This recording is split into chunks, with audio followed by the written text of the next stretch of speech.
Greetings, Mythics, how are we all? Yes, we are back. It's Wednesday. It's nearly 7 p.m.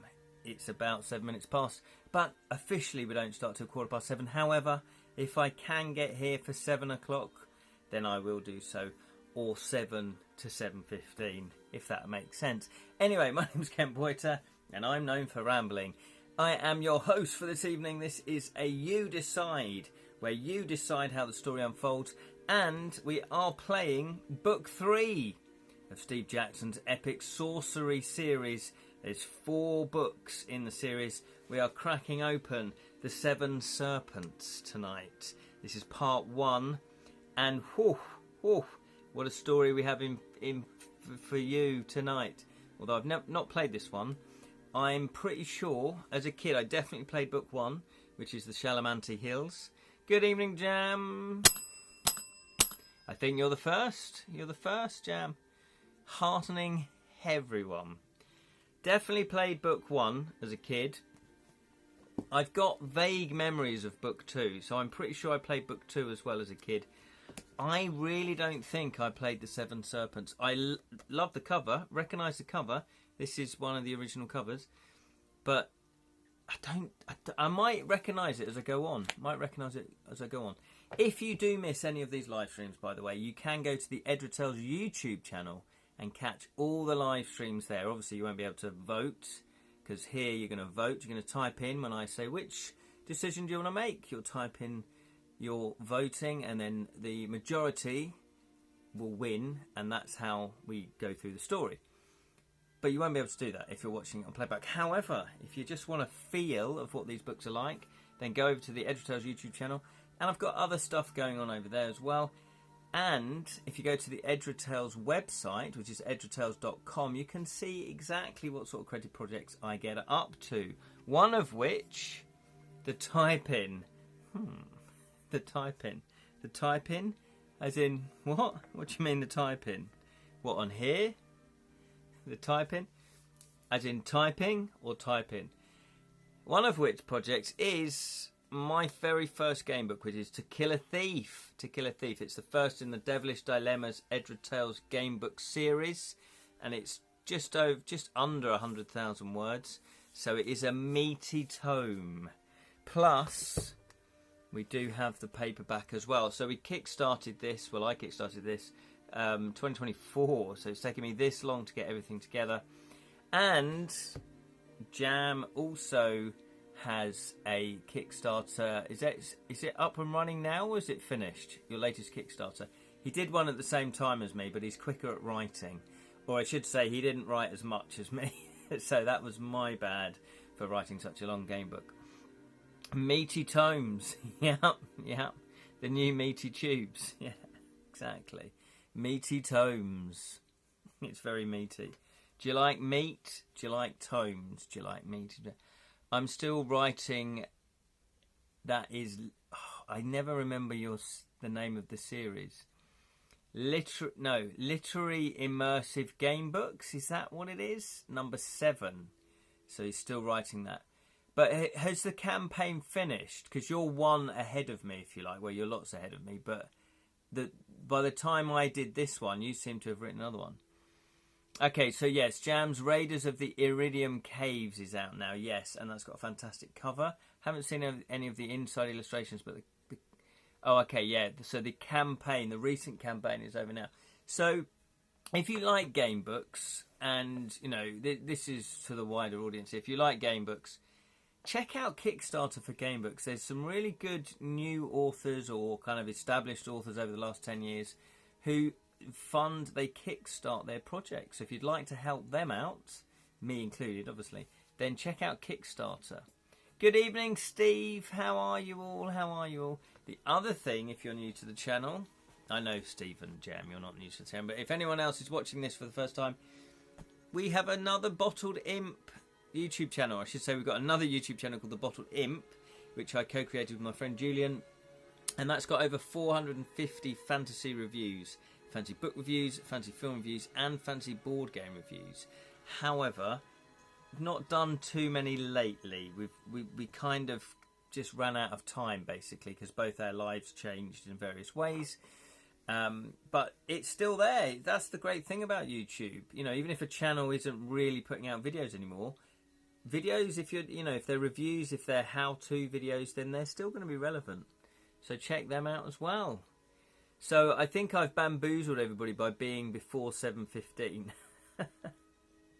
But I did say if I can get online, at 7 o'clock, then I will do. So, my aim is to get online as close to 7 o'clock I can be, but definitely by 7:15 I will be online. I support the Imps football team. That's Lincoln. That's Lincoln, isn't it? I still watch some of the Bottled Imp videos from time to time. Oh, there you go, Steve. Thanks for that. I appreciate that. Well, if you've got a board game like Talisman, that loads of people have the 4th edition. So if you want to know how to play the 4th edition, I do playthroughs. They've just done it's about a year old now. The 5th edition is out, which I haven't got time to cover. I've played it a couple of times, and I thought it was good. It's Talisman, so I'm going to love Talisman, but I don't know. Maybe I'm just biased towards the 4th edition. They seem to get everything right with the 4th edition. The new edition, there's just, I don't know. It just doesn't quite gel for me. Rob's Eyes. Hello, good midnight, everybody. Yes, Lee Ring, good midnight to you too, sir. How are you? How's everything going? Yeah, so we've got, and books are still going to be in print. And for the Bottled Imp, really tried to cover, I cover the big things like Game of Thrones, or I didn't do Harry Potter actually, but I was gearing up for that Terry Pratchett, or, I did big authors or big games, like Talisman. But I also did more obscure film reviews, more obscure book reviews, and more obscure board game reviews, because I thought it's nice that, if you're really into a genre or really into anything, then, sometimes you go really down a rabbit hole and you get very, very niche about things. So, there you go. The other thing that I will say is, I was going to kind of wait till Julian was here, but I can remind. My next game book, which is the one that... if you backed Jam's game book and my jam book, another plug here, To Kill a Thief, then you will get an ebook, a new adventure. You're going to get 2 new adventures, one from Jam, one from me, which are going to be shorter in length, but nonetheless, proper game book. And Troy from Savage Realms Publishing, he publishes game books. He's got big series now of game books, and he commissions authors to do game books. And when he heard about our game book, our extra game book, he said, well, I'd like to print those and make a physical copy of them. And we were like, oh, okay, we weren't planning on that, but he very kindly offered to do that. So there will be a print version available.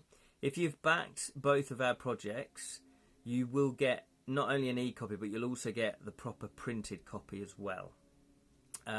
So look out for that. So, however, because I've spent a long time writing this book, I did all the illustrations, did all the graphic design, so I've worked hard on it.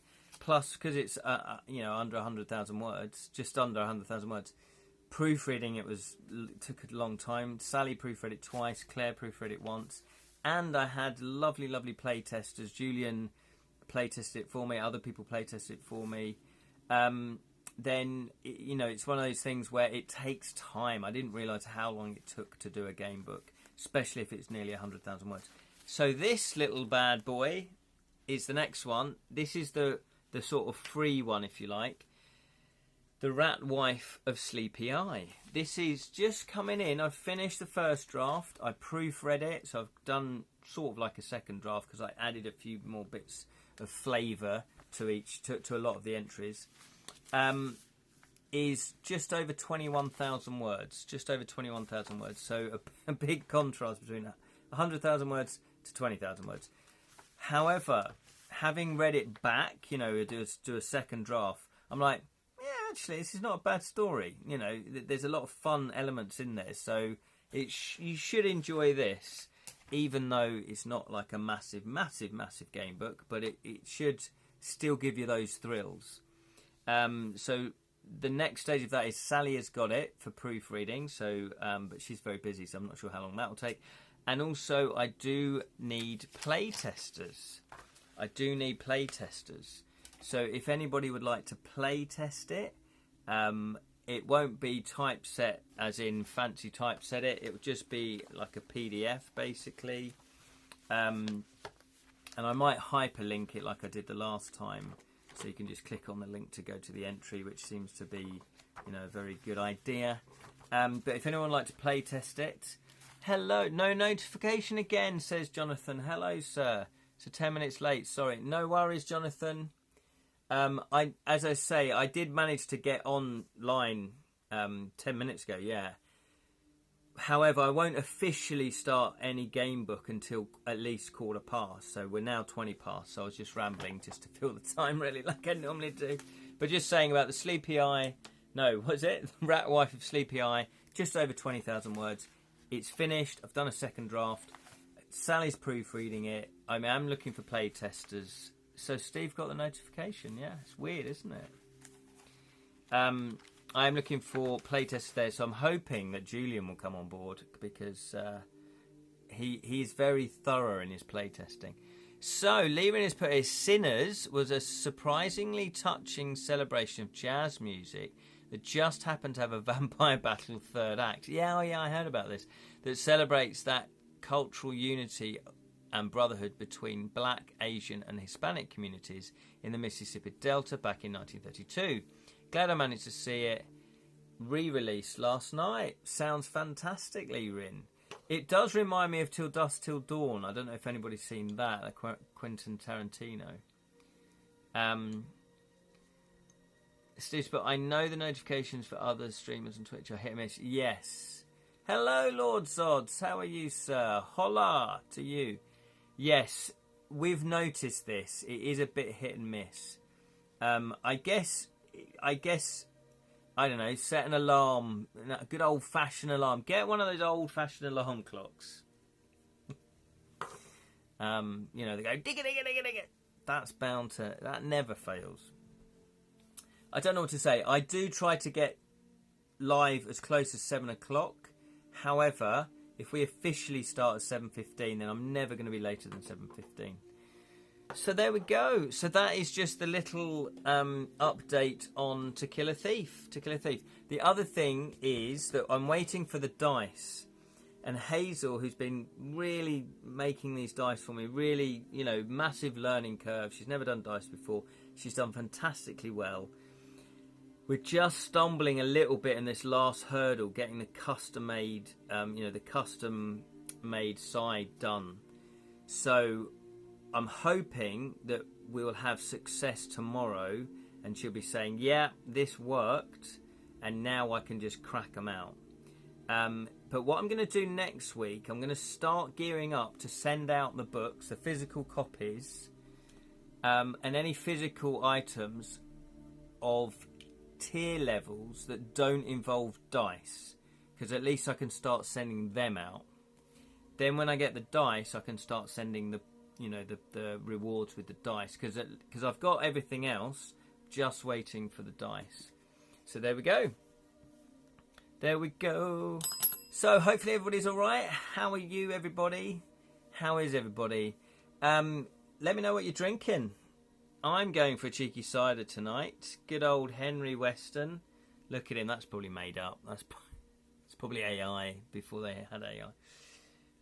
It is Herefordshire Vintage Cider, 1880. Hopefully the batch isn't from 1880, but it looks like it was found in 1880. Medium dry vintage cider, smooth and round filter.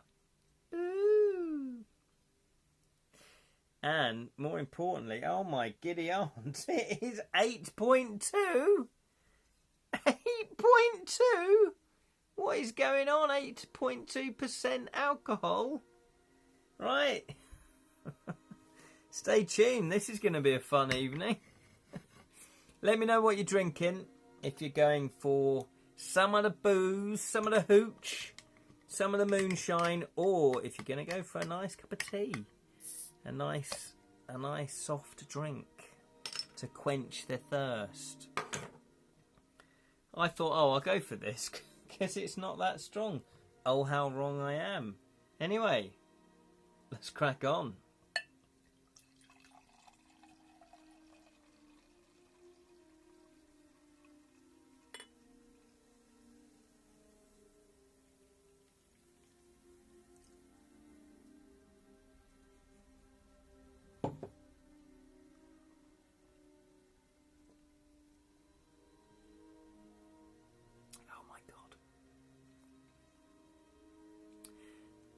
That is good.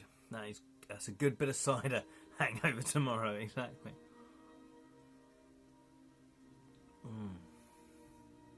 That is a good bit of cider. A good lump of cider. So there we go. So let's crack on then.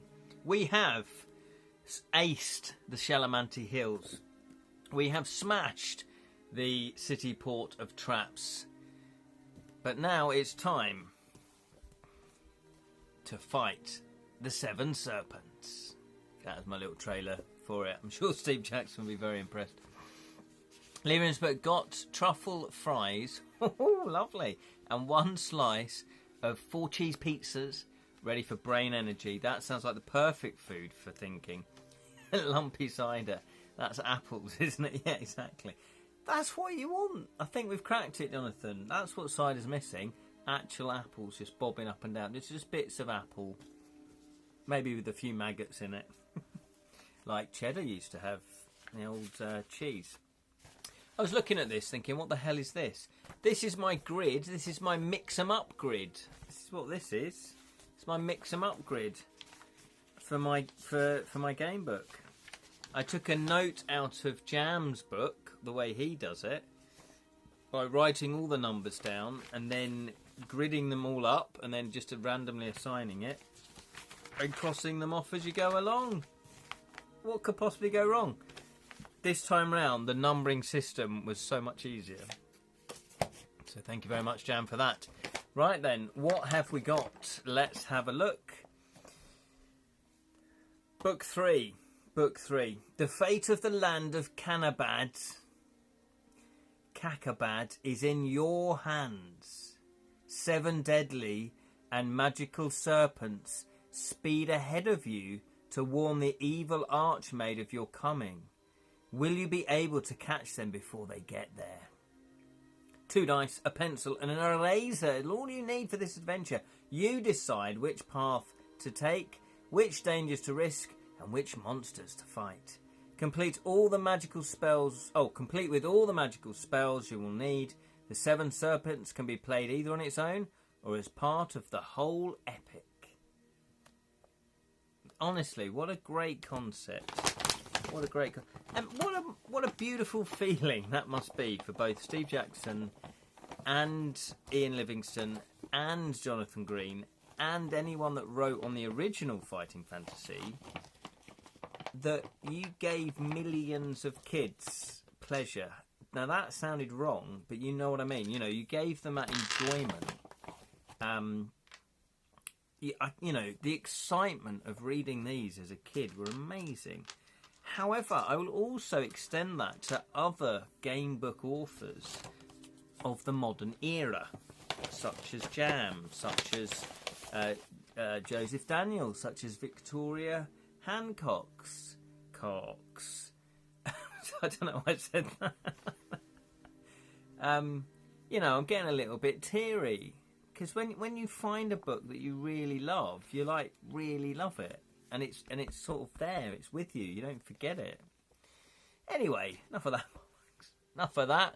Jam bows. Lee Rinsper, okay, didn't kick the bucket once since we left Anad. Yeah, we've not, but only prayed once, so we have 9 continuous coins and 6 prayers.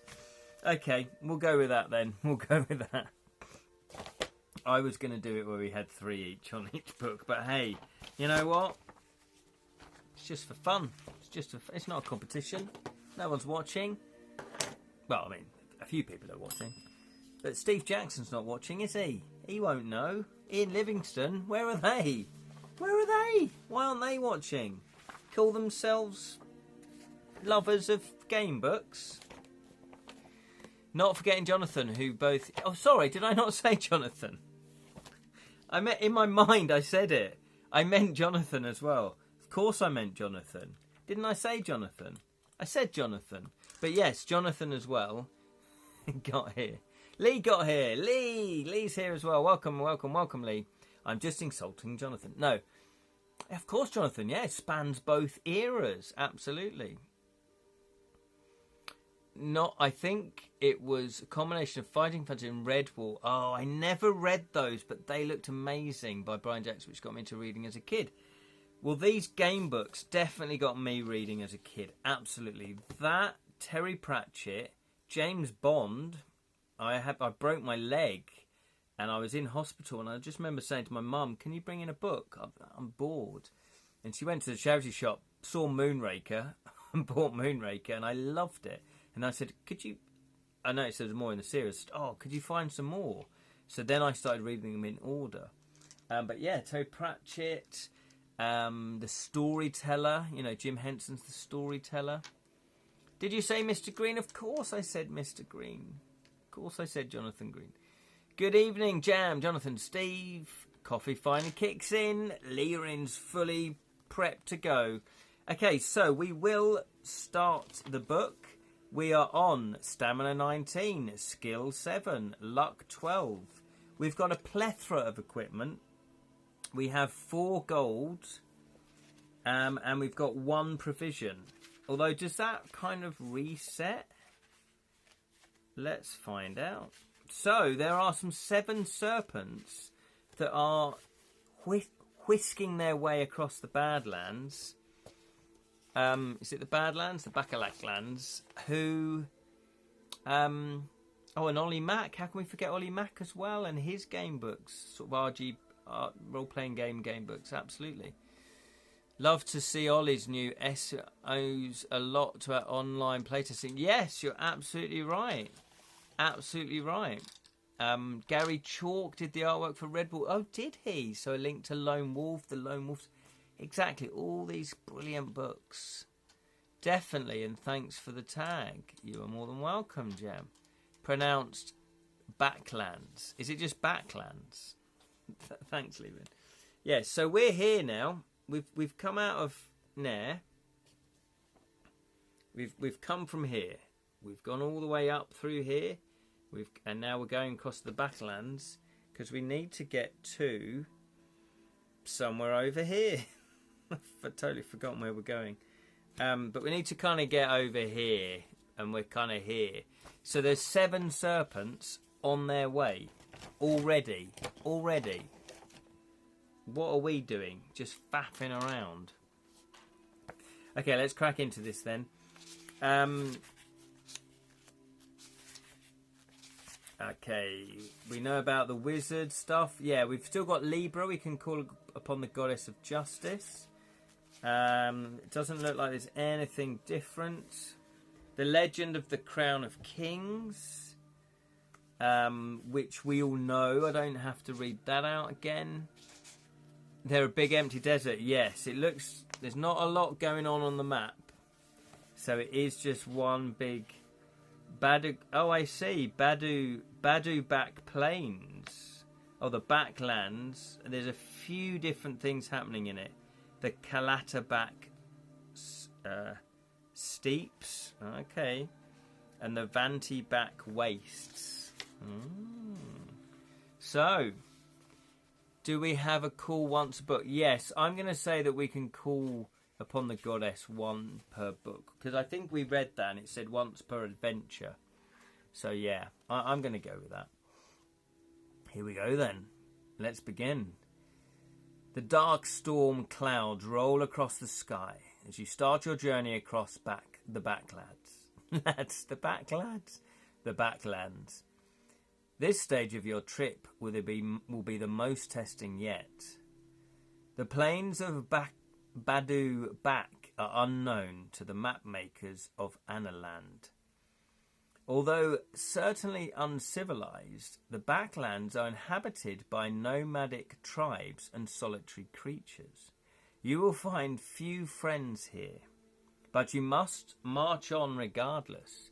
The crunch of your footsteps on the rough trail rudely interrupts the eerie silence hanging in the air. Apart from the great wall of the city port behind you, the landscape is featureless, devoid of vegetation, creatures, and any structural punctuation on the horizon. An hour later, the Backstreet Boys. All right.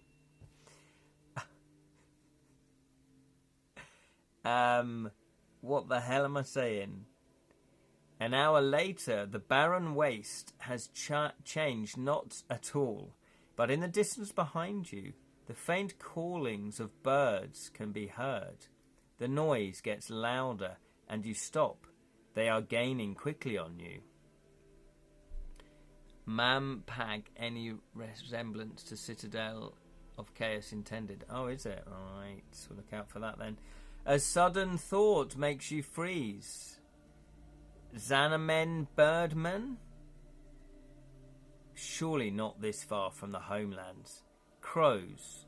No, crows' calls are not piercing as these shrieks. I can't read tonight. What's the matter? Then what? You turn your face to your pursuers. From nowhere, a black shape drops from the sky. You duck just in time to avoid the sharp, outstretched talons of the attacking bird as it dives at your neck. You steady yourself and clutch your weapon. The bird has soared past you and up into the air to rejoin its group. 4 dark nighthawks. I'm drunk. Yeah, drunk already. I've only had a couple of sips. Now circle above you, ready to attack. Here they are. They look very, very menacing. Axemen are the mountains. Oh, are they? Sorry. Right. Oh, I see. So are they bird men from the mountains? There we go. Another fantastic illustration by John Blanche. So you have your first decision. How will you deal with these creatures? You may draw your weapon or use your magic. What would you like to do? Right. Weapon, if you would like to use your weapon, or magic, if you would like to cast a spell. It hasn't said which spell you can cast, so you'll have to go blind, so to speak. It will give us a choice in the next entry. Looks like turkey burgers are on the menu, boys.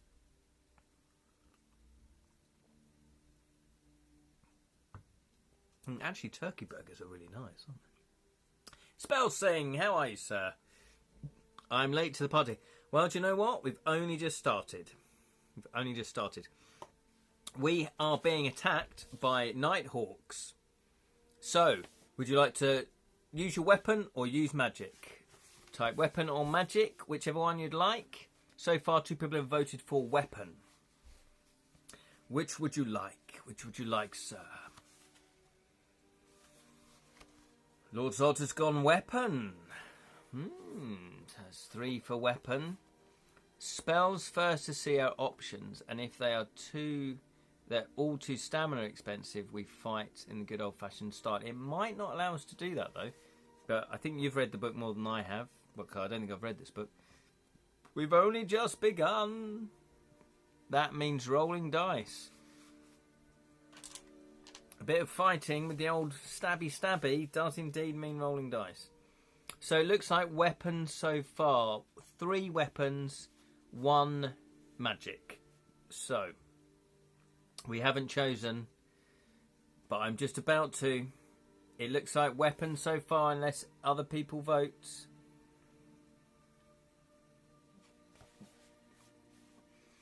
Oh, I'm being very generous. I appreciate there's a bit of a lag as well. But it does look like we're going to go down the weapon route. It does look like we're going the weapon route. Where's all my other stuff? There we go. Let me get... I do need to write down... We are doing parts. Oh, I've already written on that one. So we're going to go weapon, but I do need to start writing the entries down. So that is entry number 1.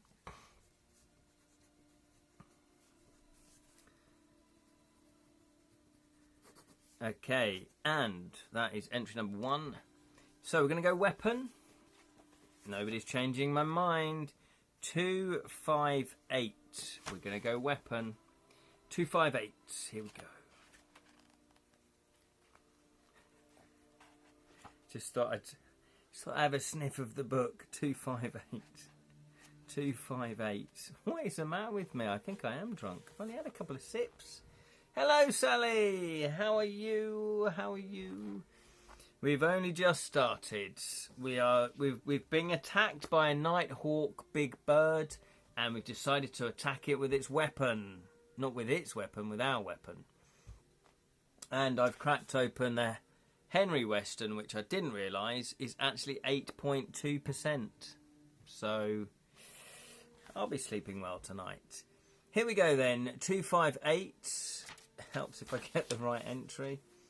You draw your weapon and wait for the creature to attack.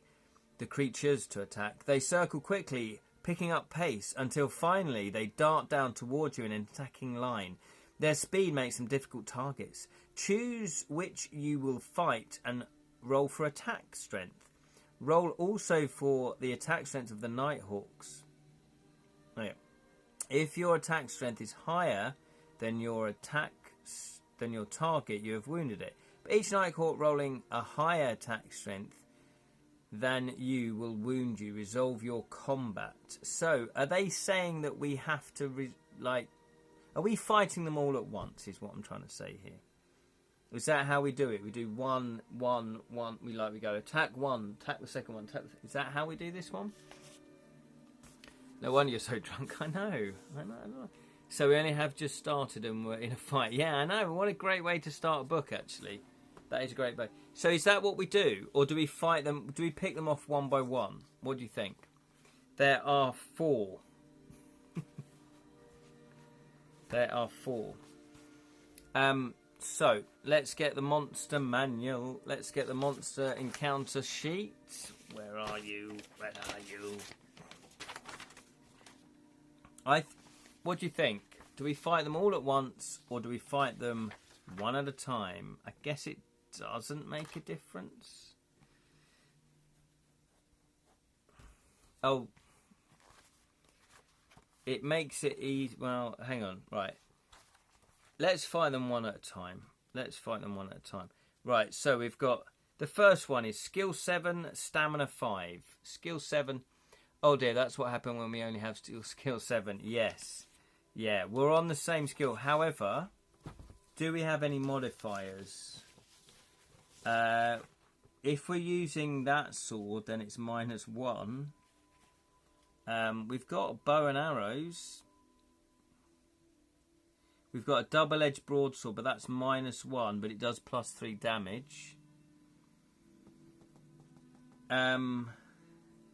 Oh, hang on. We got a Silver Serpent ring, entry 130.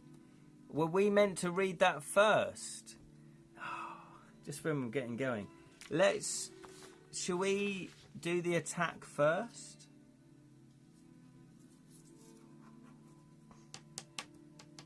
I don't think we've got any other weapon. We're going to have to use a -1. Shall we use the double-edged broadsword then? They do fly. They do fly. But it doesn't really say about using the bow.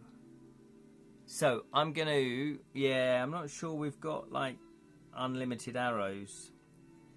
So, I'm going to suggest that... Let's read 130... Oh, okay. All right. The voice of reason. Let's read 130, just in case it does say something else.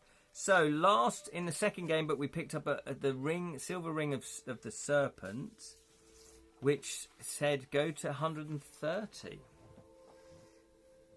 The serpent ring you were given will be an invaluable item in part of your journey, for it has power over the Archmage's serpents. If you confront the serpents while wearing the ring, you can command them to reveal useful information. you can do this in the following way. At certain references, when you confront a serpent, these references will end in the number 3. You may command the serpent to reveal its information by deducting 14 from the reference number you are on and turning to this reference. If you wish to do this, you must remember this instruction, as no option will be given in the text. If you do not have the serpent string, you are forbidden from discovering this information, and you should not be reading this reference now.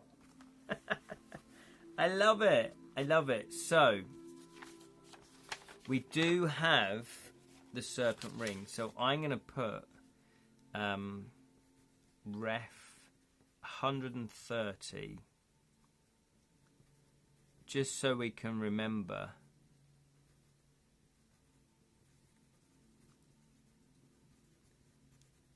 So isn't that cool? I bet one's called Chesney. So carnivores. Nah, they're hawks. I see the Chesney. We are the one and only. Right, so let's crack on then. We are going to fight. Unfortunately, we're going to fight with -1 because either weapon is a -1. So we're going to have -1, but if we fight with the broadsword, we get +3 damage. +3 damage. If I remember correctly, this Nighthawk fight doesn't have to go all the way to the end. Oh, okay, let's carry on then. Oh yeah, after 3 attack rounds. Okay, yes, well remembered. So, let's do the Fighting Fancy dice as them, because these roll low. This Shakespeare versus Cthulhu dice from Jonathan Green, Ace Gamebooks, is ours because they roll mid to high. So, here we go. Not just 1, and only, sadly, 4 of them. Roll them dice, Ken. Here we go. Come on. Boom. I'm assuming the Shakespeare... Yes, that's a 6. So that's actually a standoff, isn't it? Because if that's exactly the same and we're on a -1, it's not a standoff. We lost. We lost. Oh. Okay, so we are down to what's that? 19. We're down to 17. Down to 17. Right, here we go. Let's do it again. 1 round. Yeah. Come on. Oh, we didn't win that either.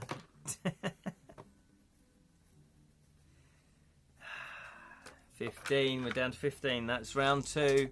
Round 3. Oh, they've rolled well. So that's, yeah, we've lost that as well. So much for my theory that the yellow dice don't roll high. Lirin, liking your umbrella thumbnail. Yeah. Great start, absolutely. Everyone's a critic. Right, here we go then. We are now going to go and read 314. 314.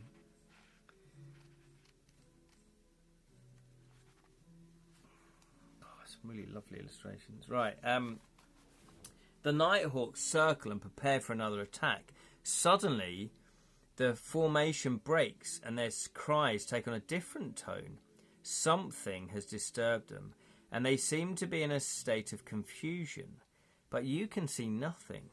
A moment later, a shape forms in the air in their midst. The Nighthawks shriek as a gold-crested eagle materializes and lashes out at them with its deadly beak. Your spirits rise at your good fortune. Gold-crest eagles are raised and trained in Analand as birds of war. But what is this great eagle doing so far from its home?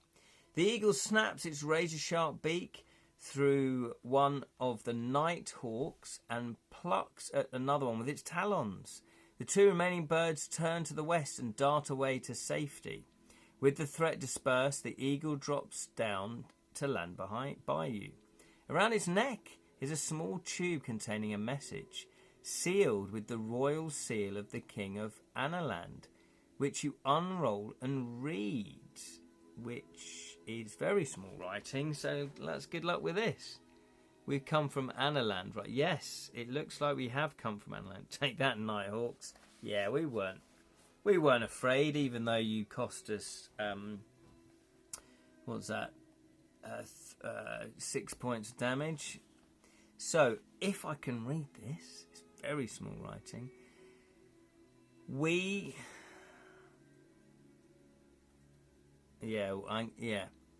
trust these tidings reach you in fair health, but must warn you of impending perils. Your mission is discovered. A mission is discovered.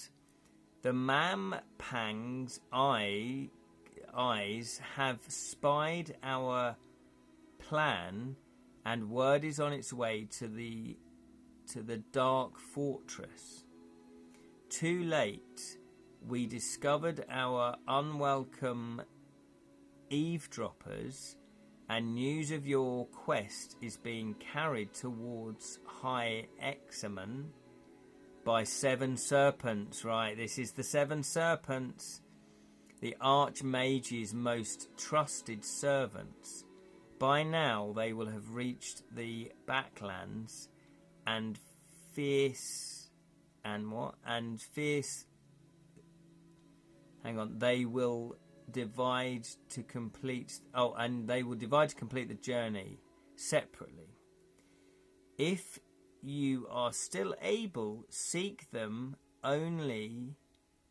out, for they must stop to rest and eat.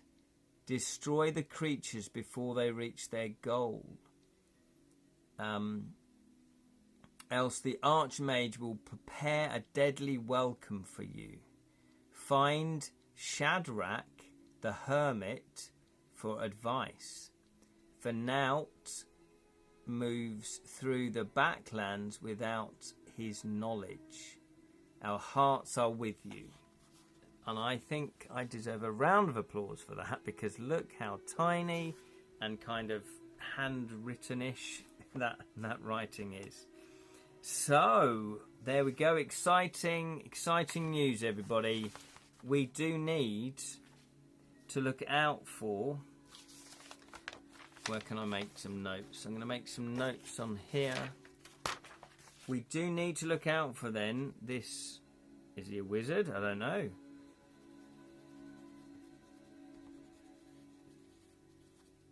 Right, so...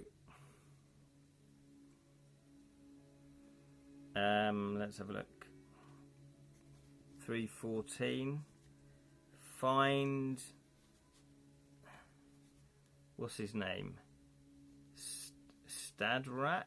I can't quite read that. Shadrach the Hermit. Okay. So we get his advice on the serpents. Let's have a look at the chat. Them serpents do not know with whom they tussle. Shadrach, wasn't he Harpy on ITV? Probably. Shadrach Moonlighting. Shadrach Mission and Bad to Go. Isn't that a Beastie Boys song? Or maybe Emmerdale. Mampang equals Dark Fortress. High Examen. The mountain the fortress is in. Archmage stole the crown and owns the fortress. Thank you very much for summarising that, Lee. Very clear. Jamper, I went to the bar and asked for some punch. The barman said, "You want punch? You better get in line." I looked around, but there was no punch line.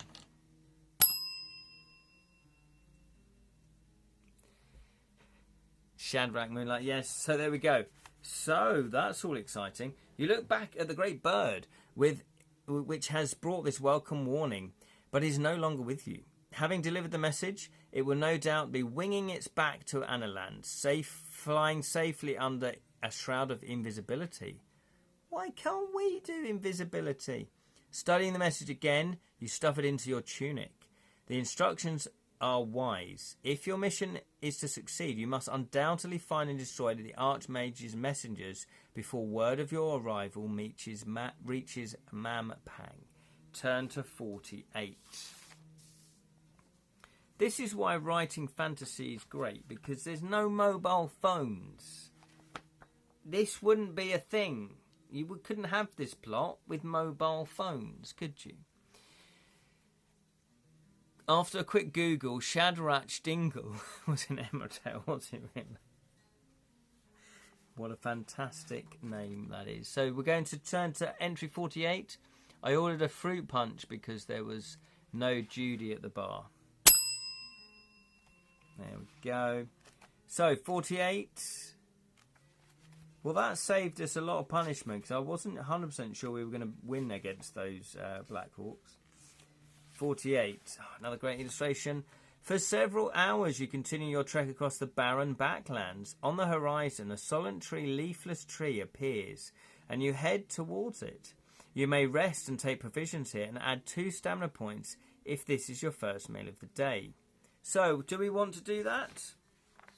Type yes if we want to do that, or no if you don't want to take provisions. We have got enough for provisions. We've got 1 provisions left.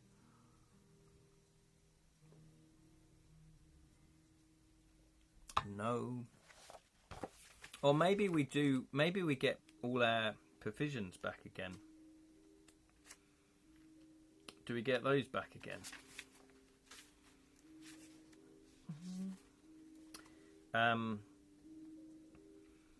If the sums it's your first one, you start enough provision for 2 meals. If you played for the previous, the amount of provision you carry would have already been decided. Okay, so we've only got 1. Yes, technically the punchline was present, but none was present. So there is cretin paradox of jokes. John Blanche, he is the goat. He's one of the goats, definitely. So we've got no. Sally would like yes. Always happy to stop and eat.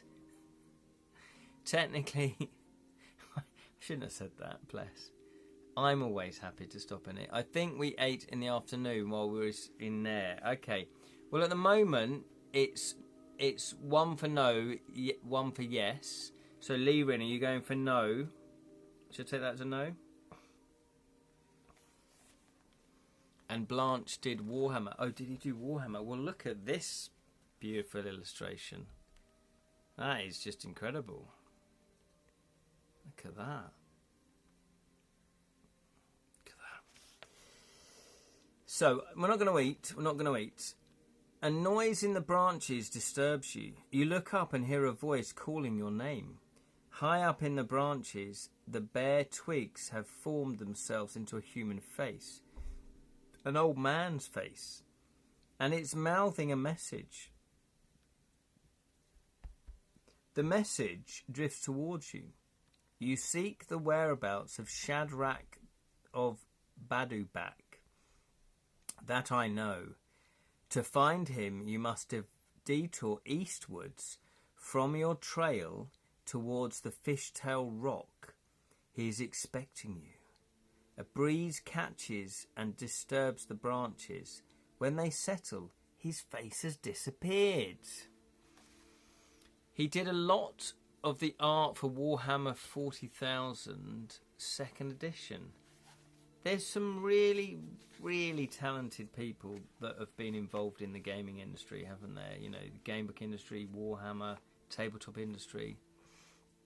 He also left Fighting Fantasy Fest 1 in a mood. Oh, did he? Is it for public consumption, that story, Jam? Or should we not say that? Should we just not go there? It's a shame if he did. Jonathan's stepped in. John Blanche was Game Workshop's art director until only a couple of years. Really? Wow, that is fantastic. What a career he must have had then. Wow, I didn't realise that. it's amazing, isn't it? Okay, so let me write that down as notes. So we need to head...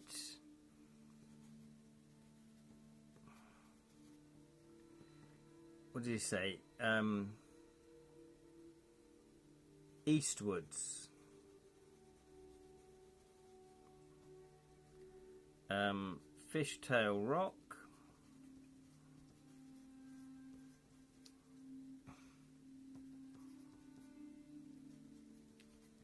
Oh, and then his name's Shadrick. I thought his name was Shadrock.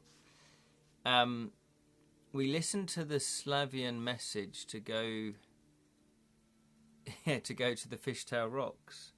Absolutely. Very helpful tree. Where was that in there? I know, exactly. I've got a feeling, though, that it could be this Shadrach. It could be his sort of magic, his wizardry, getting a message to us. A very helpful tree, yeah. Jan's poet, all rolled up, used his artwork, and he didn't know. Steve Jackson had given consent, though. Oh.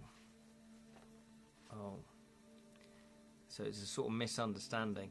Steve's put out, I still have original Warhammer 40,000 box from 1990 that I just kept the artwork. Yeah, fantastic. Well, it did appear as an old man. Yeah, did appear as an old man. I think that might even be his face. You're right, Lee. It might even be his face that's come merged from the tree.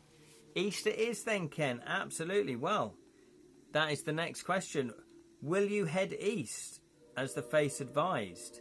Or will you continue northward on the northward trail? What do you want to do then? You decide. Would you want to go east, or do you want to go north? Type east if you want to go east, north if you want to go north. Scream if you want to go faster. I'm getting drunk.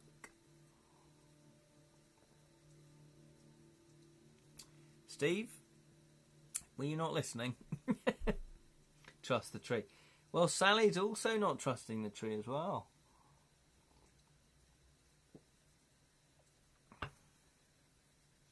There is only one direction where life is peaceful there. Okay, so a few norths, but most people would like to go east.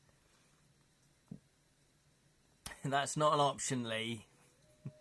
Levin's gone, Luke, east. We can't afford to go blind, and Sharek will give us useful information. I trust the tree once, never again. Oh, I see. You've had problems. You've had issues, trauma with a tree. Lord Zods would like to go east. Okay, we are going to go east. It looks sort of friendly-ish. Okay, so that is 150.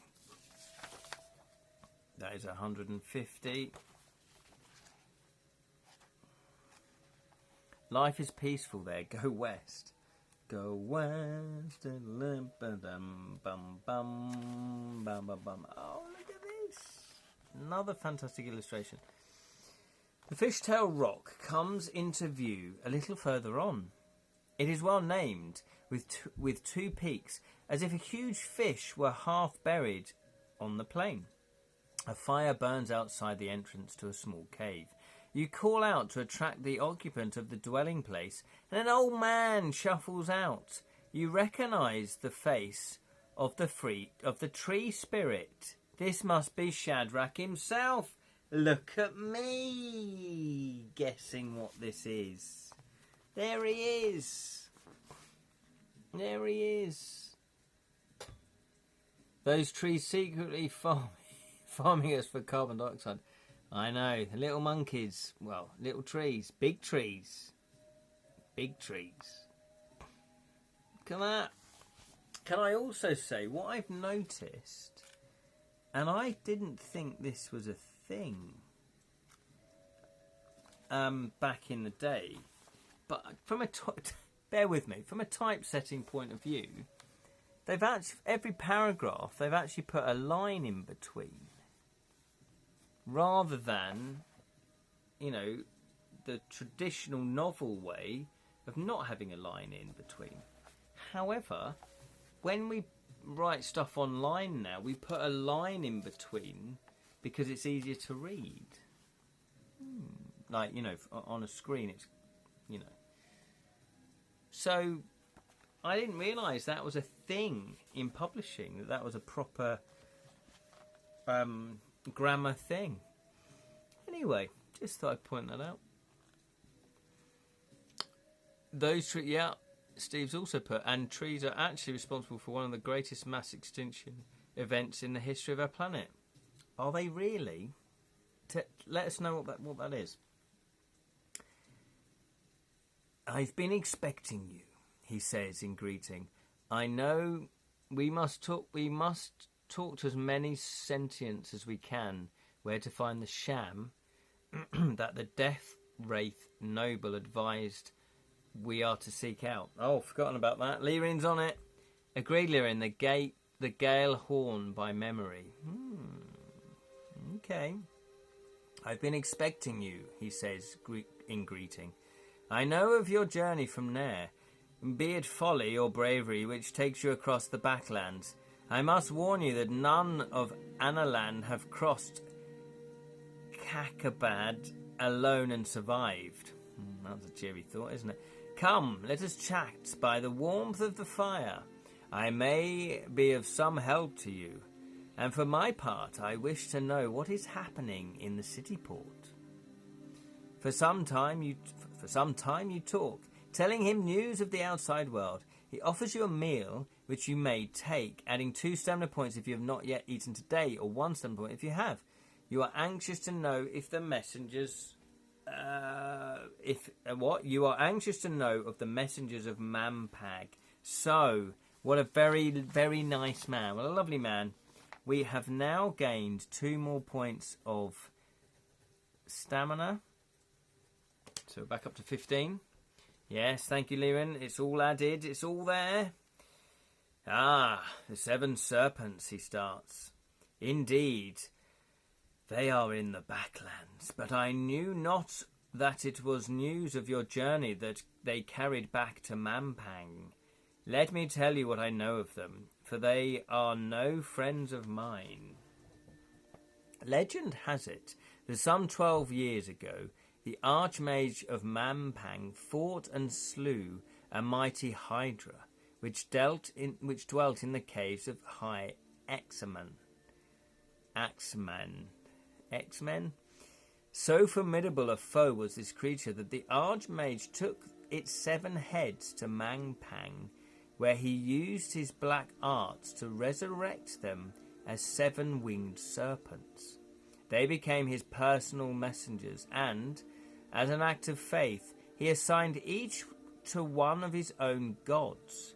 In return, the gods bestowed their powers on those foul creatures to aid the Archmage. The power of the sun was bestowed on the Sun Serpent, as was the moon on the Moon Serpent. Earth, water, fire, and air became powers of 4 more serpents, and the last, the Serpent of Time, was given perhaps the greatest power. But each has its own weakness. Discover these weaknesses, and you may defeat the creatures, but otherwise no mortal stands a chance against their powers. The serpents keep knowledge of their own vulnerabilities as their closest secrets. I myself know only one.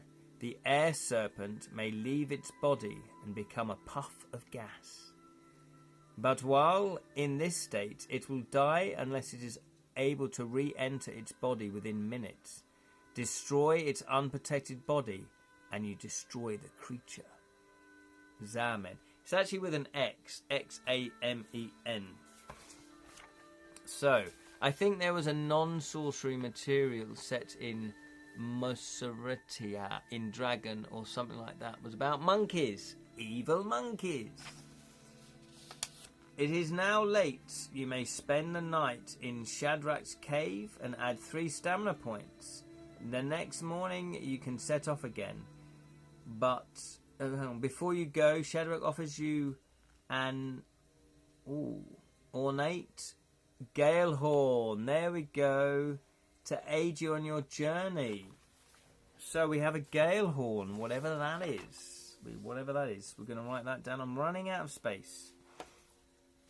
Running out of space. I'm going to write it here. Gale horn.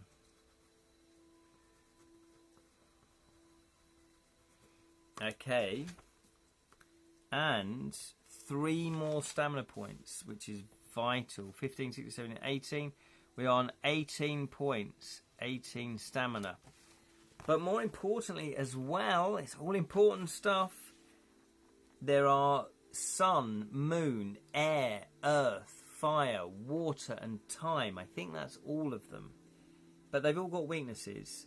The air, let's make a note of this. Where's my notes? So the air serpent... Air serpent, destroy unprotected body when it is a puff of gas. There we go. 18 stamina. I know. Look at us. Buff. Not a spoiler, we can now cast Huff. Oh, okay, can we really? That sounds good to me. I have no idea what it means.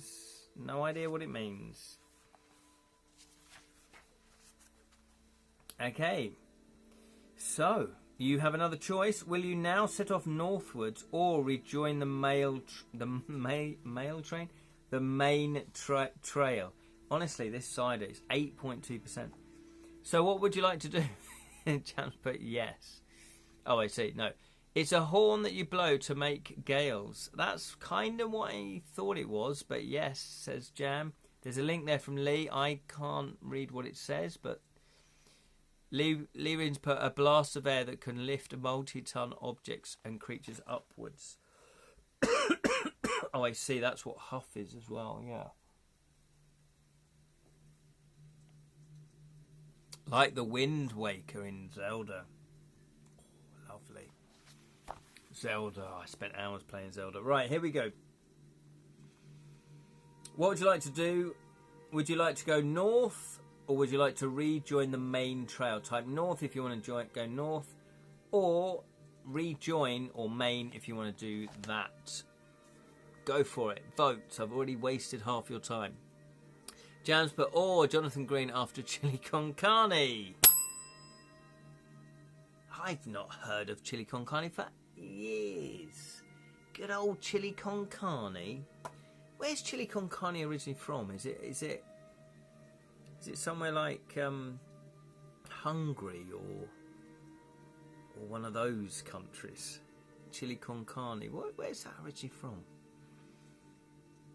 North. Lyrian would like to go north. It's Mexico. Of course it's Mexico. I just remember as a kid being quite exotic, going, oh, chili con carne. Ooh. In fact, my mum used to make chili con carne. So, Steve doesn't want to go to Mexico. He wants to go north. Maybe we'll get to Mexico.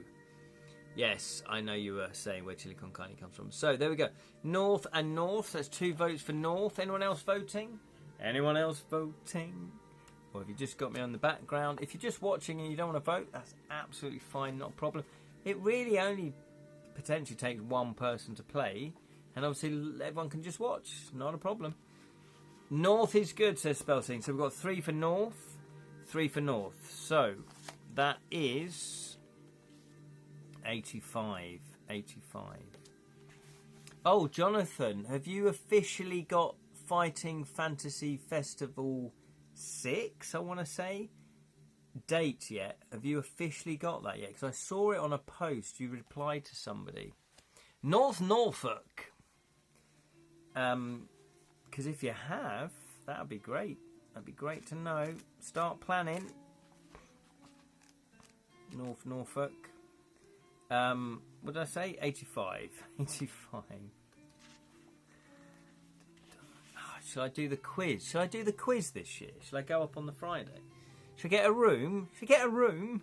Skyrim music, so relaxing in a cold time of night. Honestly, Skyrim, I can't emphasise how much Skyrim means to me. Saturday, oh I see, so you're still hoping to get it confirmed. So Saturday the 5th of September, so I'm assuming that's the first Saturday in September, but you're still waiting for it to be confirmed. Fantastic. And are you doing the quiz? Normally you do the quiz on the Friday night. Should I do that? Should I get a room? Should I get a room? Make a room of it? Saturday 5th is in the freaking diary. Still to be confirmed though, Spellsing. Still to be confirmed. But Jonathan, when Jonathan confirms it, he'll put it in all the Gamebook groups. Well, I'm not telling you what to do, Jonathan, obviously. No, but he will put it in all the Gamebook groups. Happily put it up into the Edra Tales group as well. I'm going to widely publicise it as well. But yeah, so it'd be fantastic. What are we doing? 85. 8.2%.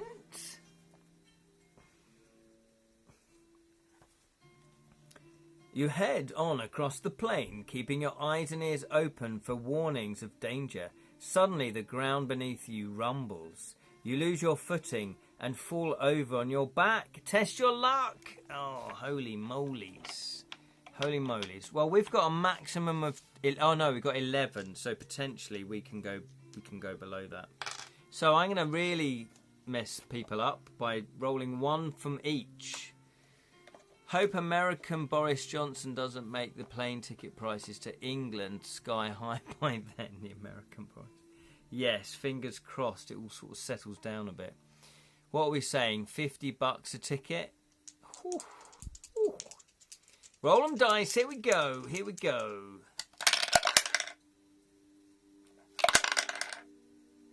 Ooh, that was still quite high. That was a 9. That was a 9. We're on 11. There was an outside chance. What, 1 in 12? No, hang on. Yeah, you roll 2 dice for that, don't you? Yeah. But every time we test for luck, we do have to take one off. So, obviously, your luck decreases as the adventure continues. So, we were lucky. If you are unlucky, you have broken one item in your equipment, the most delicate one. If you are lucky, nothing breaks. As you pick yourself up, you see the ground in front of you breaking up, and 2 long claws emerge. The hole becomes larger, and out of it crawls a giant Badu beetle. It turns towards you and advances. Look at the Badu beetle. Where did Skyrim get this idea from? Look at this. It reminds me of the little crabs in Skyrim. Leah's put here, there are a lot of crossovers in Search for the Mungle, skunk bears, elven bomber fruits, manticore black elves, but wraith apes, champakes, muggles are all evil monkeys and in it. Search of...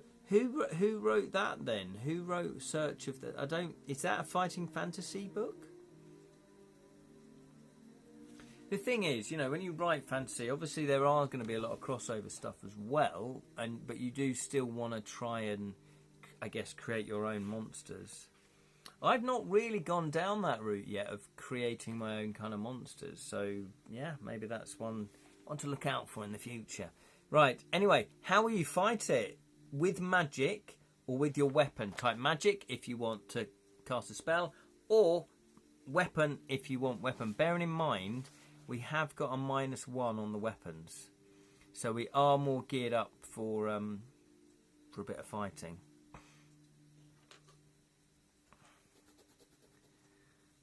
Yes, our skill at 7 is lousy. Well, it kind of is, because unfortunately, we've got a -1 sword. Although, no, we handed that over. I'm sure we handed that over. Year Ox owner. Yeah, no, we haven't got that anymore. So I'm going to cross that out.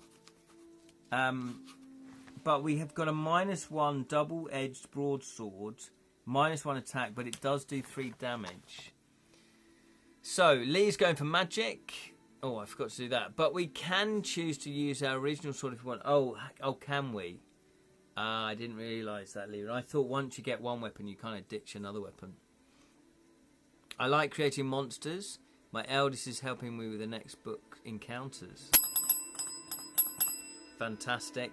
Well, I've been using, the Story Spark cards, the mythical creatures, and the magical objects deck. So even my, the Rat Wife one, but when I wrote this, I delved heavily into the Story Spark cards because that is precisely what they were designed for. For quick reference, right, I need a creature, what suits here? Oh, this looks interesting. And you can either just use it as is or you can riff off of it. So, yeah. I mean, the Hawks were bad enough. The Hawks were bad. Luckily, we had a Golden Eagle that came to save us. So, we're going to use our magic 191. 191.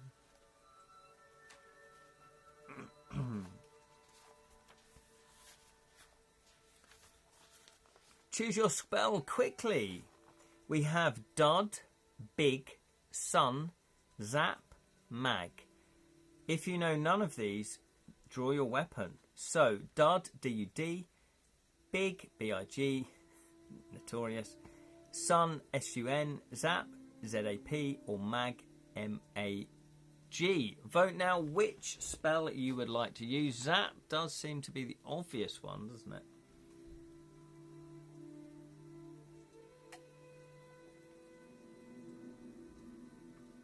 Oh, Jam's got a bit of advice there. Avoid Zap.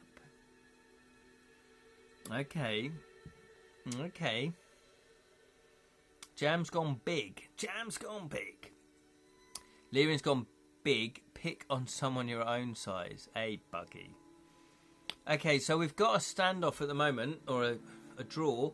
We've got 2 for big, 2 for Zap. Is there going to be a tiebreaker? Is someone going to step up to the plate? That's the baseball terminology.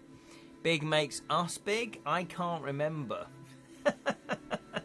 Can anyone remember what big does? Does it make us big? Hopefully it wouldn't make the creature big, because that would be mental. A chili con carne standoff. I could do the chili con carne. I've had a curry tonight. I've had a peanut... What was it? A peanut... It was a veggie curry, basically. It was peanut butter. It had... What else did it have in it? Oh, it had sweet potato, rice, obviously, peanut butter, and other stuff. I also remember what Zap does if you choose it. Oh, well played. Big. Spellsling's gone big as well, so we'll go big. Zap is the last option, considering 4 stamina points literally hurts us. Okay, we're going to go big then. I'm going to read out what big actually is before we carry on. I like the fact there's one called Gob. Big. When this spell is cast on the caster's own body, it will inflate the body to 3 times the normal size. This increase is the power of the caster and especially useful against larger opponents, but not little mud crabs. But must be used with caution in confined spaces. It does cost 2 stamina points. However, we've gone big. That's 440. 440. 440. 440. 440? Wow, there's over 400 sections. 440.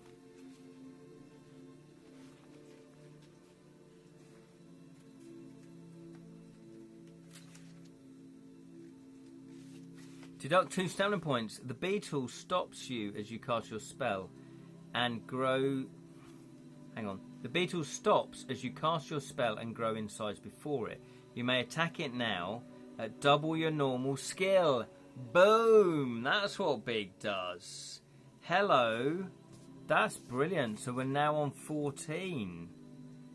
Oh, that's really good. So 268 to resolve it. 268 to resolve it. No, sorry, 286. 286. 286. 8.2 cider.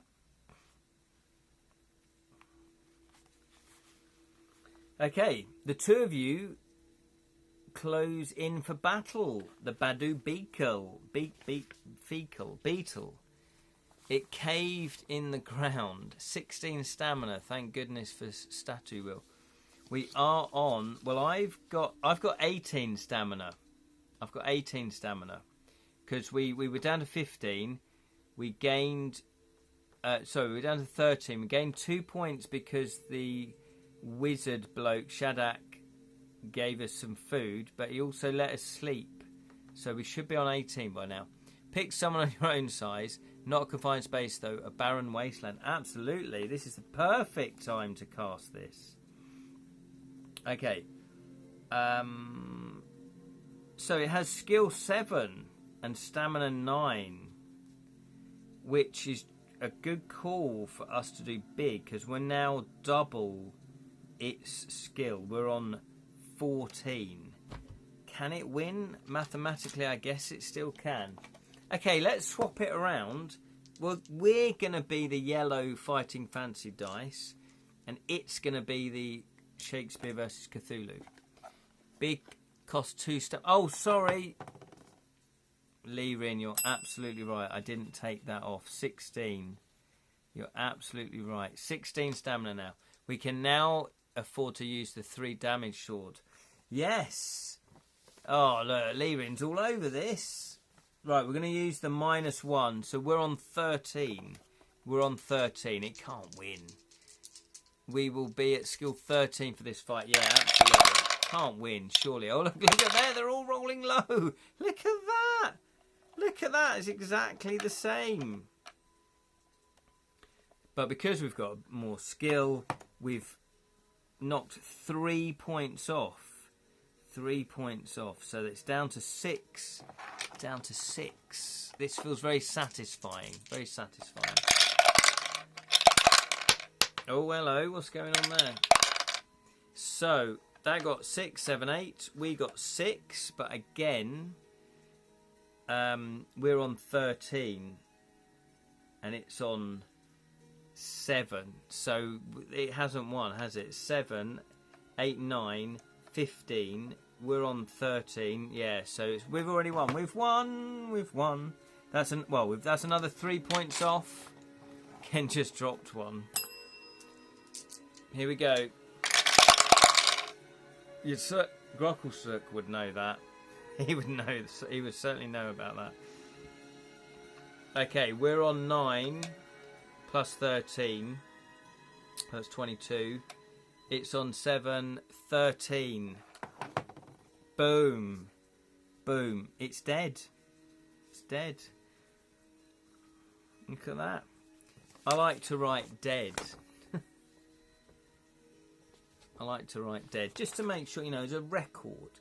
When they find eventually our rotting corpse in some tavern somewhere or some sort of questing adventure, and we've got our little monster encounter book, they'll go, look at this adventurer. Look at all the battles. Look at all the creatures it won. He beat. Or she beat. Skewer. We kick it in the air and let it drop like a kebab on her sword. Fantastic. Okay, so 216. 216. We came away unscathed from that battle. 8. Can I just say 8? 8.2.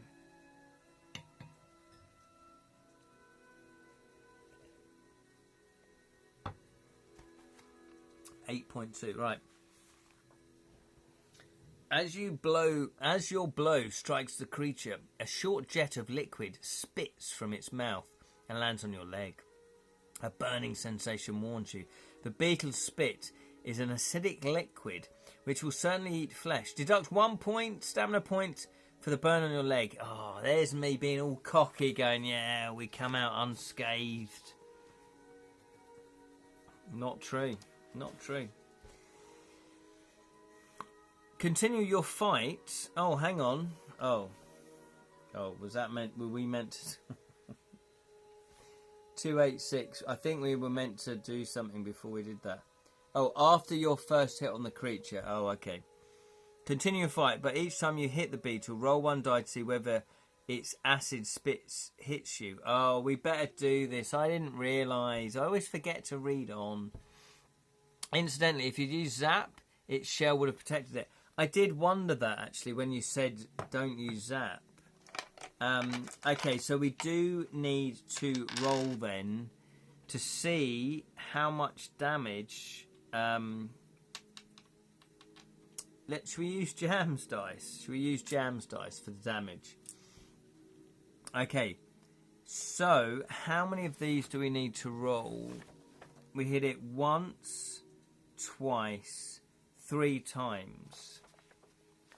However, we've just taken 1 point damage because that was the first time.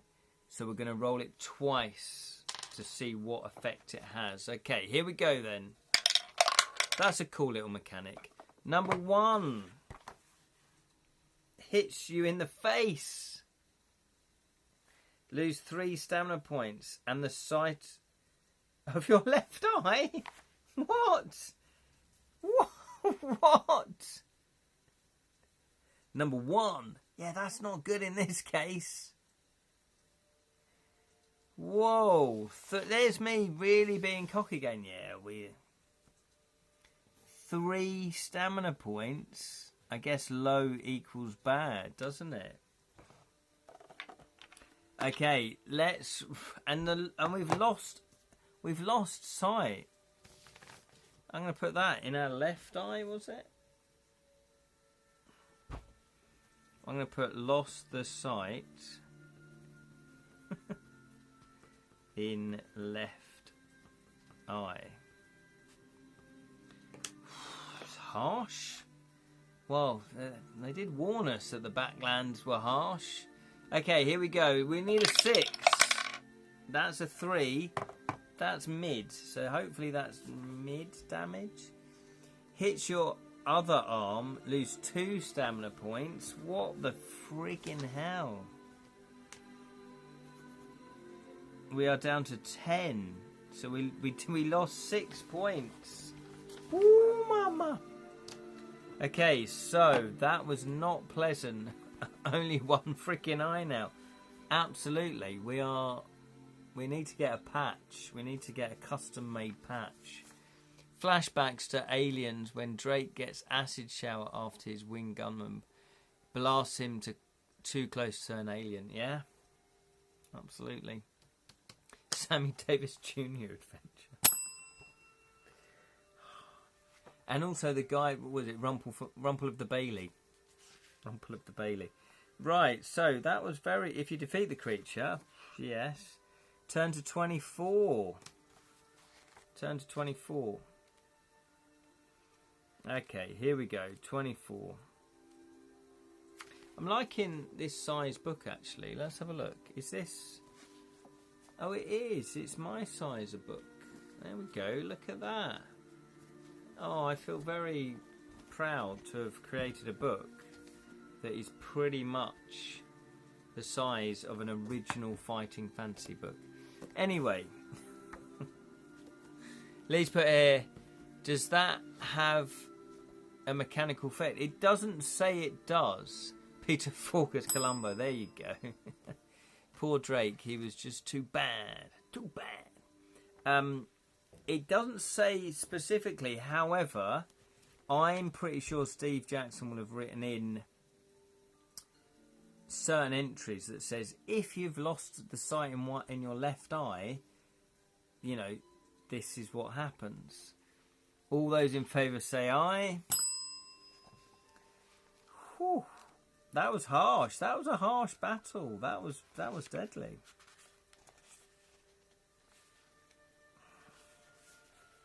From the beetle's hole in the ground, you may collect some stone dust. Oh, okay. Then you must decide the way to continue, right? Well, let's get some stone dust. Why not? That sounds like a great trade-off. Loss of one eye, lost 6 stamina points. But you know what? It's all worth it because we got some stone dust. But that is probably going to help us with a spell. Does it? Does it help us with a spell? Okay, what would you like to do? Would you like to head northwest or northeast? Northwest or northeast? Northwest or northeast? Northwest is never... We kind of want to go northeast, don't we? That's where we're kind of here-ish. Rock on. It can turn anything we throw into a statue. There it is. There it is. Gotta go. Sally's gotta go. Thank you, find an eye patch. That is the quest for the eye patch. Is that spell component? Yeah, take care, Sally. Thank you for popping in.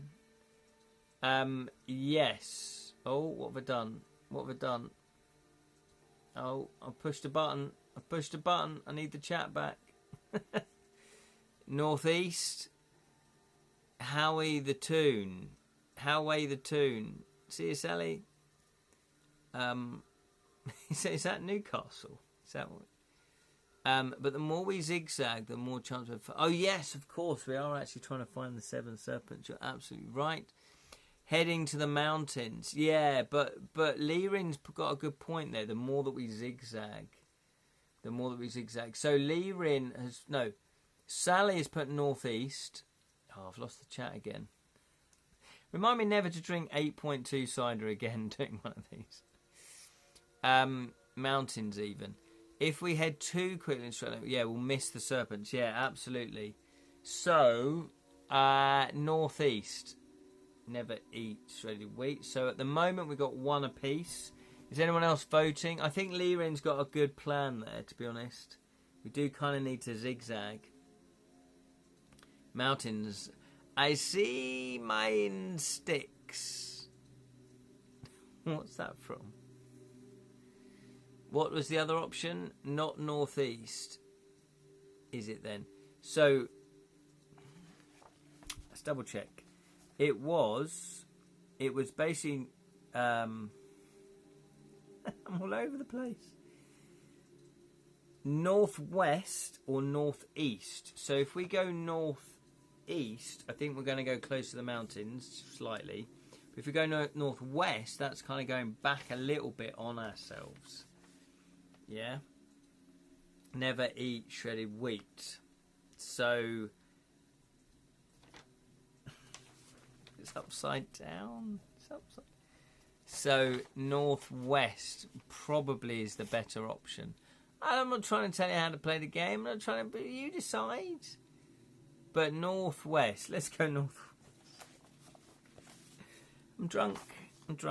Can't believe I am getting a bit lightheaded. That's nearly a pint of 8.2. Okay, here we go. So we're going to go northwest. 137. 137.